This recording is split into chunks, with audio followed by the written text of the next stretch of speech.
stato un bellissimo tantam contagioso di persone, mondi e partiti che hanno proposto il mio nome, e questo mi rende veramente orgoglioso e responsabile di questa coalizione che è la più unita e la più estesa dal 2000 degli ultimi 15 anni.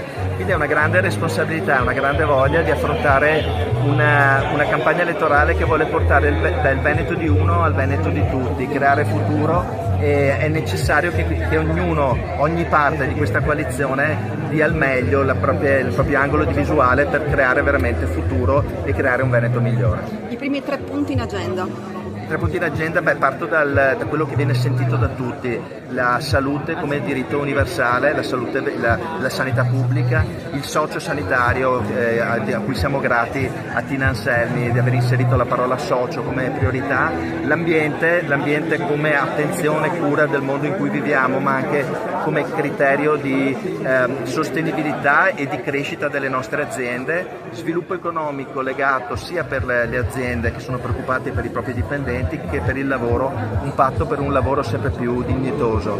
Questi sono i temi fondamentali a cui si aggiunge come metodo e come ambiente una particolare attenzione ai giovani, perché quello che dobbiamo creare è un Veneto dove i giovani possono restare felici.